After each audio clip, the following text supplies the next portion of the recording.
بڕینی ئینتەرنێت لە ئێران واتە بێکارکردنی 9 ملیۆن کەس لە دانیشتوانی. ڕژیمی کۆماری ئیسلامی لە درێژەی کوشتار لە خیابانەکان و میلیتاریزەکردنی فەزای شارەکان دەستڕاگەیشتن بە ئینتەرنێتیشی بۆ خەڵک دژوار و تا ڕادەیەک ناممکن کردووە.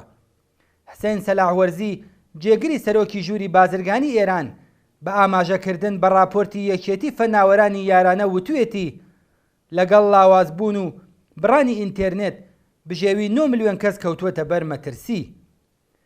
لە مانگی ڕەسبەری ساڵی 1396ەوە تا ئێستا هەر جارێک ڕژیم بەرەو ڕووی ئاخێزە جەماوەریەکان بۆتەوە بەر لە هەموو شتێک دەستی داوەتە بڕینی ئینتەرنێت و تەنانەت دەستڕاگەیشتن بە تەلەفۆنی مۆبایلیشی بەرتەس کردوەتەوە. لەسەر بنەمای قەتعنامەی شۆڕای مافی مرۆڤی ڕێکخراوی نەتەوە یەکگرتووەکان کە کۆماری ئیسلامیش خۆی یەکێک لە واژۆکەرانیەتی، ئینسانەکان بە ئامانجی کەڵک وەرگرتن لە ئازادی بەیان و دەستڕاگەیشتن بە مافە بنچینەیەکانی مرۆڤ ئەبێ دەستی بە ئینتەرنێت ڕابگات. لە دنیای ئەمڕۆدا ژیانی ڕۆژانەی بەشەر لە ڕێکخستنی کاروباری ڕۆژانەی تاکە کەسیەوە بیگرا تا تەفریحات و سەرگەرمی لە ئاگاداربوون لە هەواڵەکانی دنیاوە تا دەربڕینی بۆچوون و ئازادی بەیان مەرجدارە بە دەستڕاگەیشتن بە ئینتەرنێت. کار و کاسبی بە ملیۆن کەس لە خەڵکی ئێران بەسراوەتەوە بەبوونی ئینتەرنێتی گونجاو. بڕانی ئینتەرنێت ژیانی ئاسایی بە ملیۆن بنەماڵەی توشتی ئاستەنگ و کێشە ئاکات. 17 ملیۆن دانشآموز و خوێندکار، تۆڕی دەرمانی و پزیشکی و گەلێک لە کاروبار و سرویسە پێویستە سەرەتاییەکان لەگەڵ بڕانی ئینتەرنێت تووشی کێشەی جددیە بن. تەنانەت هەزاران نەخۆش و خەڵکی بەساڵاچوو بەرەو ڕووی مەترسی مردنە بنەوە. ڕژیمە سەرکوتگەرەکان و لەوانە کۆماری ئیسلامی بەباشی هەست بە گرنگی دەور و نەخشی ئینتەرنێت دەکەن بۆ ئاگاهیدان و وشیارکردنەوە و بەتایبەت لە خەبات دژ بە سیستمە دیکتاتۆریەکان. لاوازکردن و بڕینی ئینتەرنێت پرۆژەی ئینتەرنێتی مهندسی کراوی ملی یان ئیسلامی بۆ کنترۆلکردنی هەواڵ و زانیاری بەگشتی بەواتای سەرکوت و پێشێلکردنی مافی شارۆمەندانە. لەمڕۆدا دابینکردن و زەمانەتکرانی ئینتەرنێتی گشتی و گونجاو لە زمرەی مافە بنەڕەتیەکانی بەشەرە.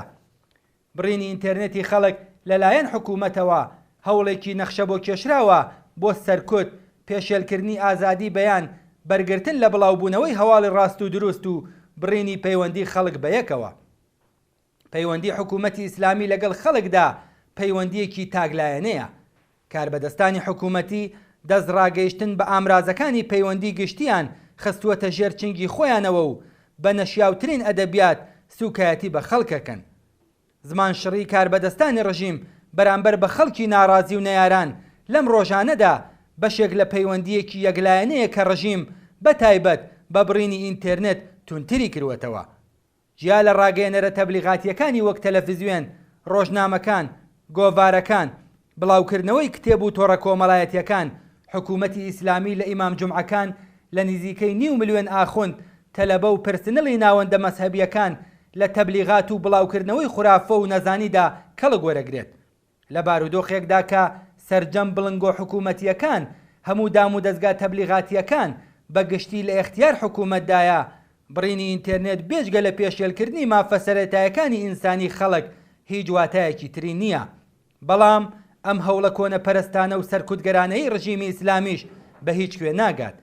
هەروەک چۆن هەوڵەکان بۆ بەرگرتن لە کەڵک وەرگرتن لە ڤیدیۆ و ماهوارە و ناردنی پارازیت بۆ سەر رادیۆ و تەلەڤیزیۆنەکان دەردی ڕژیمی چارەسەر نەکرد. گەشەی ڕۆژ لە ڕۆژ زیاتری زانست و تەکنۆلۆژی، بەرزبوونەوەی ئاستی مەهارەت و کارزانی بەرەی لاو و ناڕازی، پیلانی کۆنە پەرستانە و سەرکوتگەرانەی حکوومەت لە بواری بڕینی ئینتەرنێتیشدا بەرەو ڕووی شکەست و ناکامی ئەکاتەوە.